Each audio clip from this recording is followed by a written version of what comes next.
Hello, नमस्कार सभी को। माध्यमिक शिक्षा बोर्ड कक्षा 10 के अंदर अपने प्रश्नावली 5वीं समांतर श्रेणी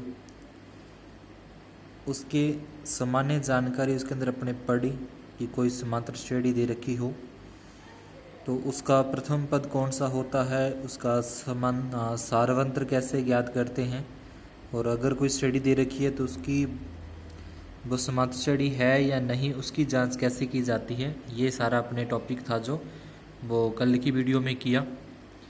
अगर किसी ने कल की वीडियो ना देखी हो तो पहले उसे देखें, उसके बाद ही इसे देखने का फ़ायदा है, क्योंकि उसके अंदर प्रथम पद का मान ज्ञात करना या सारवंत्र ज्ञात करना या कि समांतर श्रेणी की जांच करना उसके बारे में बताया हुआ है। आज हम उससे आगे कोई भी समांतर श्रेणी दे रखी हो उसके अंदर अंतिम पद ज्ञात करना, अंतिम पद मतलब an का मान ज्ञात करना, प्रथम पद a का मान ज्ञात करना, सारवंत्र d का मान ज्ञात करना, या फिर उसमें पदों की संख्या n का मान ज्ञात करना, तो इसके बारे में अध्ययन करेंगे। तो इसके अंदर जो सीधा सूत्र है अपना अंतिम पद ज्ञात करने का, ये सूत्र है अंतिम पद an से शो करते हैं अंतिम पद को, बराबर a यानी कि प्रथम पद, n मतलब पदों की संख्या -1 और d का मतलब सारवंत्र होता है। तो स्टार्ट करते हैं। इसका पहला सवाल है, समांतर श्रेणी अपने को दे रखी होगी प्रश्न में का 30वां एवं nवां पद, यानी कि इसको व्यापक पद भी कहते हैं। यानी कि एक तो दो सवाल इसमें करने हैं, एक तो 30वां पद ज्ञात करना है और एक nवां, जहाँ उसको व्यापक पद भी लिखा आ सकता है, ज्ञात कीजिए। तो जो कुछ अपने को प्रश्न में दे रखा है वो लिखेंगे। हल दिया है, दिया अपने क्या है, तो प्रथम पद दे रखा है, ये प्रथम पद होता है a का मान यानी कि 10। उसके बाद सारवंत्र ज्ञात करना है, सारवंत्र यानी कि 7 में से 10 घटा के सारवंत्र हो जाएगा -3। उसके बाद पदों की संख्या, तो पदों की संख्या मतलब ये जो n का मान अपने को दे रखा है ये पदों की संख्या आ जाएगी 30। उसके बाद फिर इसमें सूत्र लगाएंगे अपने। सूत्र लगाने, जो सूत्र ऊपर लिखा हुआ है वही सूत्र लगेगा इस पूरे चैप्टर के अंदर ही, पूरी प्रश्नावली में 5.2 में। an बराबर a plus n minus 1d। a का a रखा, n का मान यानी कि पदों की संख्या 30 है, यहाँ पे a का मतलब प्रथम पद यानी कि 10 आ जाएगा, n का मान 30 माइनस 1 का 1, d का मान जो अपने यहाँ पे ज्ञात किया है d का मान ये -3 वो रख देंगे, ये 10 का 10 आ जाएगा। 30 में से 1 अगर घटा दिया जाए, 30 में से 1 घटाना है 29, 29 को 3 से गुणा करेंगे, 29 दिया 87, फिर 87 यानी कि 10 और 87 को घटाना है तो घटाने पर अपने पास बचेगी सतंतर आ जाएंगे -77। तो ये अपना आ जाएगा 30वां पद ज्ञात हो जाएगा। यानी कि जो समांतर श्रेणी का 30वां पद है वो तो ज्ञात हो चुका है। अब सवाल में एक बात उसने ये भी बोल दी है यहाँ पे कि इसमें nवां पद ज्ञात करना है। nवां पद, तो nवां पद ज्ञात करने का सूत्र वही है जो अपने सूत्र लगाते आ रहे हैं। an बराबर a plus n minus 1d। तो इसमें जो मान अपने पास है an बराबर a का मान आ जाएगा 10, n का मान अपने को नहीं दे रखा, nवां पद ज्ञात करना है, नहीं दिया तो n का n रखा -1 और गुना d का मान -3, यहाँ पे आ जाएगा 10, n का के साथ इस 3 का गुना हो जाएगा। ये जो n है इस n का गुना 3 के साथ होगा और इस 1 का गुना भी 3 के साथ होगा, यानी कि 3 का गुना इन दोनों के साथ करना है। तो पहले n से करेंगे माइनस के 3n, क्योंकि माइनस का है 3, फिर ये माइनस और ये माइनस गुना करेंगे प्लस, 3 को 1 से गुना करेंगे 3 एकम 3 आ जाएगा, फिर 10 और ये 3 जुड़ जाएंगे, 10 और 3 जोड़ेंगे 13 और ये -3n का -3n आ जाएगा। तो ये व्यापक पद या इसको n का पद ज्ञात इस तरीके से हो जाएगा। तो अतः जो समांतर श्रेणी का 30वां पद है वो माइनस सतंतर है तथा nवां जो पद है वो 13-3n है। अगर ये वीडियो अच्छा लग रहा हो तो चैनल को सब्सक्राइब जरूर करें, वीडियो को लाइक करना न भूलें। उसके बाद इसी तरीके से दूसरा सवाल है, वही तरीका है सेम, इसमें रूट के अंदर वर्गमूल के अंदर अपने को संख्या दे रखी है, जैसे कि समांतर श्रेणी वर्गमूल 2, 3 वर्गमूल 2, 5 वर्गमूल 2, इस तरीके से डैश डैश करते हुए इसका 18वां पद अपने को ज्ञात करना है। तो लिखना उसी तरीके से है, सबसे पहले हल डालेंगे, हल के बाद में जो अपने को प्रश्न में दे रखा होता है वो लिखते हैं। तो लिखने का तरीका भी आपको आना चाहिए, प्रश्न का उत्तर कैसे तरीके से लिखते हैं। प्रथम पद अपने को दे रखा है, प्रथम पद a बराबर वर्गमूल 2 है, सारवंत्र d। तो सारवंत्र ज्ञात करने के लिए अपने को ये 3 वर्गमूल में से 2 वर्गमूल माइनस करना है। तो माइनस करने के लिए दोनों के अंदर जो वर्गमूल 2 है वो दोनों के अंदर ही आ रहा है, यानी कि दोनों में वो कॉमन है। तो कॉमन उसमें से अपने बाहर निकाल लेंगे वर्गमूल 2, यहाँ 3 बचेगा, यहाँ पे वर्गमूल 2 था वो बाहर कॉमन है तो 1 रह गया। 3 में से 1 घटा देंगे, 3 में से 1 घटाएंगे 2 और ये वर्गमूल 2 का वर्गमूल 2 आ जाएगा। पदों की संख्या, तो जिसके पीछे वहाँ शब्द लगा होता है, ये वहाँ शब्द, तो वो क्या होता है, पदों की संख्या होती है जिसके पीछे वहाँ शब्द लगा हो, पदों की संख्या। देखिए n का मान 18 आ जाएगा। उसके बाद फिर वही सूत्र है, वही तरीका है, सूत्र लगा देंगे। a n बराबर a plus n minus 1 d। a n की जगह आ जाएगा 18, 18वां पद ज्ञात करना है। a का मान वर्गमूल 2, जो कि यहाँ पे मैंने लिखा किस तरीके से, n का मान 18 दे रखा है माइनस 1, d का मान 2 वर्गमूल 2 है, 2 का 2 लिखा वर्गमूल में, 18 में से 1 घटा दिए 17, ये गुणा में आ जाएगा। 17 की सिर्फ 2 से गुणा होगी, वर्गमूल वाली संख्या से गुणा नहीं होती, जो वर्गमूल की बाहर संख्या उसी से गुणा होगी। 17 की 2 से गुणा करेंगे 34, ये 2 वर्गमूल वैसे ही आ जाएगा। इसके अंदर भी वर्गमूल 2 आ रहा है, इसमें भी वर्गमूल 2 आ रहा है, तो ये दोनों निकाल देंगे अपने कॉमन। वर्गमूल 2 कॉमन निकालने के बाद यहाँ बचेगा 1, यहाँ बचेगा 34, 34 में 1 जोड़ेंगे 35 और ये 2 वर्गमूल वैसे ही आ जाएगा। तो जो 18वां पद का उत्तर आया वो अपना आ गया 35 वर्गमूल 2। अब थोड़ा सा तरीका उसे चेंज करते हैं। समांतर श्रेणी 3, 15, 27, 39 डैश डैश का कौन सा पद 639 होगा। जो आपने पहला दूसरा सवाल देखा उसके पीछे यहाँ पे लगा होता था वहाँ 639वां या 18वां 30वां। तो अगर वहाँ शब्द लगा है इसका मतलब वो पदों की संख्या मतलब वो n का मान अपने को दे रखा है। अगर वहाँ शब्द नहीं लगा तो ध्यान रखना वो n का मान नहीं होगा, वो अपना अंतिम पद होगा। अंतिम पद मतलब an का मान होगा। रिपीट कर देता हूँ कि अगर पीछे वहाँ शब्द लगा है यहाँ लास्ट में, फिर तो वो इस n का मान है। अगर पीछे वहाँ शब्द नहीं लगा, अपने पदों की संख्या पूछ रहा है कि कौन सा पद होगा या पदों की संख्या कितनी होगी, तो इसका मतलब फिर अपने को वो अंतिम पद an का मान दे रखा है। तो इसमें से ये प्रथम पद हो जाएगा 3, सारवंतर 15 में से 3 घटा देंगे 12, n का मान ज्ञात करना है। अंतिम पद जो नहीं किया जाएगा an का मान 639। ये सारे के सारे जो मान हैं वो सूत्र होता है अंतिम पद ज्ञात करने का, उस सूत्र के अंदर रख दिए जाएंगे। इस तरीके से सूत्र में लगा के इसमें जो मान अपने देखे हैं वो रख देंगे। an की जगह पे आ जाएगा 639, a का मान 3 प्रथम पद, n का मान ज्ञात करना है और d का मान 12। प्लस के 3 थे, इसे इस तरफ लेके आना जरूरी है क्योंकि यहाँ पे अपने को n का मान ज्ञात करना है। तो ये n तो यहीं पे रहेगा ये तो, और यहाँ से जो प्लस में संख्या थी वो माइनस की हो जाएगी। अगर यहाँ पे आगे माइनस का निशान लगा होता, यहाँ पे माइनस का निशान लगा होता तो वो यहाँ पे आगे प्लस की हो जाती। फिलहाल यहाँ पे प्लस के 3 है, माइनस के 3 होंगे और ये गुना में 12 है। 12 चाहे प्लस के हों चाहे यहाँ पे 12 माइनस के हों, अगर वो संख्या गुना में है तो वो इस तरफ आके इसके भाग में लगा देनी है, बटे में कर देनी है उसके। 639 में से 3 घटा के उसमें 12 का भाग देना है। 639 में से 3 घटाएंगे 636, उसमें 12 का भाग देंगे 53 और ये जैसे था वैसे वैसे यहाँ पे आ गया। माइनस का 1 है, इस तरफ लेके आएंगे प्लस का 1 हो जाएगा। 53 में 1 जोड़ देंगे तो अपने n का मान आ जाएगा 54।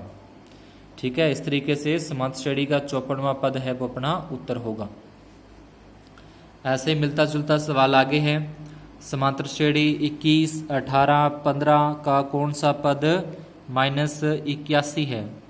-81 तो दिया है, जैसे दिया है प्रथम पद अपने को दे रखा है, बताने की जरूरत नहीं है, समझ गया होगा। प्रथम पद 21, सारवंत्र भी ज्ञात हो गया होगा। 3 पदों की संख्या ज्ञात करनी है क्योंकि इसके पीछे वहाँ शब्द नहीं लगा। 81 के अंतिम पद अपने को दे रखा है an का मान -81। ये सारे के सारे मान इस सूत्र में रखने हैं, जैसे अभी अपने सवाल किया उसके अनुसार ही करना है इसको भी। an बराबर a प्लस n-1d ये सूत्र हो गया। ए एन का मतलब अंतिम पद जो अपने को दिया है वो रख देंगे, बराबर ए का मान दिया है वो रख दिया, प्लस प्लस का है प्लस ही आ गया, ये जैसे था वैसे ही रख दिया। डी का मान -3 है, प्लस के 21 है, यहाँ पे प्लस के हैं तो इधर आके माइनस के होंगे, और ये -3 गुना में है, ये गुना वाली संख्या इसके, तो गुना वाली संख्या आती है भाग में, और ये n-1 वैसे ही रहेगा। -81 -21 जोड़ेंगे माइनस के 102, 3 का भाग देंगे, माइनस से ये माइनस कट जाएगा, 102 में 3 का भाग देंगे तो आ जाएगा 34। माइनस का 1 था, इसे इस तरफ लेके जाएंगे यहाँ पे तो प्लस का हो जाएगा, 34 में 1 जोड़ेंगे तो अपना आ जाएगा 35। तो समांतर श्रेणी का 35वां पद -81 है।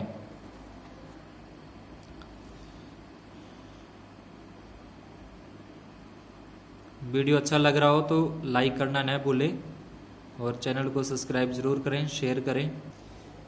उसके बाद अगला टाइप है, अगले तरीका है, इसमें अपने को समांतर श्रेणी का तीसरा पद दे रखा है 4 और तीसरा पद दे रखा है, तो जैसे तीसरा दे रखा है तो यहाँ लिखेंगे A3 लगा देंगे पैरों में, अगर तीसरा दे रखा है तीसरा लिख देंगे, अगर चौथा दे रखा है तो यहाँ पे 4 आ जाएगा, अगर पांचवा दे रखा है तो यहाँ पे 5 आ जाएगा, अगर छठा पद बोल दे तो यहाँ पे 6 आ जाएगा, अगर 40वां पद बोल दे तो यहाँ पे 40 आ जाएगा, अगर 100वां पद बोले तो A 100 आ जाएगा। बराबर A + 2D = 4। इस 2D को भी समझना कैसे, जितने नंबर का यहाँ पे अपने को दे रखा हो उससे एक कम D लेना है, यानी कि उसमें से एक घटा के D लेना है। अगर यहाँ पे 3 लिख रखा है तो यहाँ पे 2D लगा देंगे, यहाँ पे 5 लिख रखा है तो यहाँ पे 5D लगा देंगे, 4D लगा देंगे।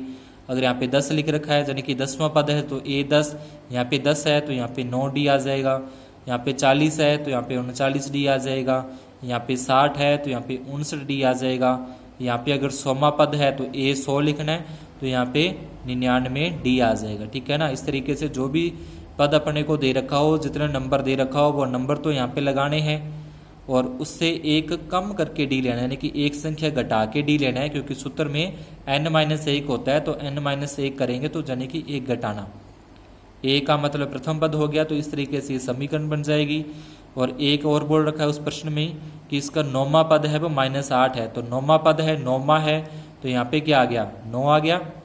और D कितना आएगा तो D बताया, जितने नंबर यहाँ पे हो उससे एक कम करके D लेना है, एक घटा के लेना है D, हमेशा ध्यान रखना। 9वां पद बोला है तो 9 यहाँ पे लिखने हैं और D के साथ क्या लगाओगे, इससे एक कम संख्या, तो A + 8D = -8, 2 नंबर समीकरण हो जाएगी। अब इन दोनों समीकरणों को अपने इस तरीके से हल करना है। पहली समीकरण बनी थी ये वाली, ठीक है ना, ये जो समीकरण बनी थी तीसरे पद वाली ये यहाँ पे लिख दी, फिर 9वें पद वाली जो बनी है ये वो भी लिख दिया, दोनों समीकरणें लिखनी है। अब लिखने के बाद क्या होगा, दोनों समीकरण लिख ली। यहाँ पे नीचे वाली जो समीकरण होगी, जो ऊपर वाली नहीं, सिर्फ ये नीचे वाली ध्यान रखनी है, ढंग से देखना इस सवाल को। ये जो नीचे वाली समीकरण है A + 8D = -8, इसके निशान अपने को बदलने हैं, अपनी तरफ से ही बदलने हैं निशान इसके। विलोपन विधि को बोलते हैं इसको, विलोपन करना या घटाने पर। तो A का यहाँ पे क्या है, आगे निशान प्लस का माना जाता है तो माइनस हो जाएगा, ये निशान प्लस का है तो ये माइनस का हो जाएगा, ये निशान माइनस का है तो ये प्लस का हो जाएगा, अगर यहाँ पे प्लस का होता तो ये माइनस का होता। ठीक है ना। निशान जो भी दे रखा हो नीचे वाले समीकरण का, वो निशान अपने को हर हालत में बदलने हैं। ठीक है, माइनस का है तो प्लस का कर दोगे, प्लस का है तो माइनस का।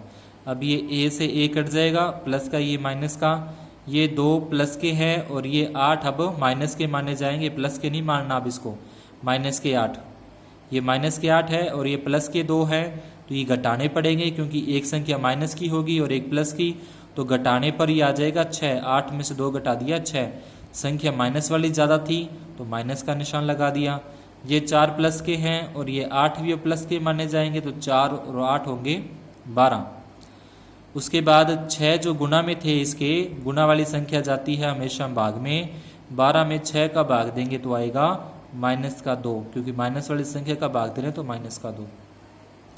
तो यहाँ से अपना सारा अंतर आ जाएगा D का मान -2। ये जो D का मान है ये समीकरण 1 में रखने पर, यानी कि जो अपनी समीकरण 1 थी ये वाली, इसमें D का मान रख देंगे यहाँ पे, D की जगह पे D का मान समीकरण 1 में रखने पर। तो ये समीकरण 1 लिखी पहले, A + 2D = 4, A का A वैसे रखा, ये 2 का 2 रखा, डी का मान अपने जो ज्ञात किया ये -2, ये रख देंगे यहाँ पे -2 बराबर में 4 है तो 4 ही रखना है। 2 को 2 से गुना करेंगे -4 अपने को पता है कि जब इस साइड लेके जाएंगे पक्षांतरण करेंगे तो +4 हो जाएंगे। दोनों जोड़ देंगे तो ये क्या आ जाएगा 8 आ जाएगा ए का मान, यानी कि प्रथम पद है वो अपना 8 आ गया। उसके बाद क्या करना है, इसी सवाल में बोला हुआ है कि कौन सा पद शून्य होगा। ठीक है, कौन सा पद शून्य होगा। अभी अपने पीछे सवाल किया था ना कौन सा पद -81 होगा, तो उसी प्रकार का ये है कि कौन सा पद शून्य होगा। कौन सा पद जब शून्य होगा तो जब ऐसा कुछ लिखा है तो अपने को ध्यान रखना है कि ए एन वाला सूत्र लगाना है, कौन सा पद ज्ञात करना है। ए एन बराबर ए प्लस एन माइनस 1 डी। कौन सा पद शून्य होगा तो ये ए एन का मान 0, प्रथम पद अपने ज्ञात किया 8, एन का मान ज्ञात करना है। कौन सा पद पूछा है तो एन का मान ज्ञात, डी का मान अपने ज्ञात कर लिया था -2, प्लस के 8 है इधर लेके जाएंगे -8 हो जाएंगे। ये -2 गुना में है वो इसके भाग में आ जाएंगे, गुना वाली संख्या आती है भाग में। n-1 का n-1 वैसे ही रहेगा बराबर में 4। जब 4 कैसे आया, 8 में 2 का भाग दे देंगे यानी कि माइनस से माइनस कट जाएगा, 8 में 2 का भाग देंगे तो 4। तो माइनस का 1 है इस तरफ लेके जाएंगे प्लस का 1 यानी कि 5, अतः पांचवा पद इसका क्या होगा शून्य होगा।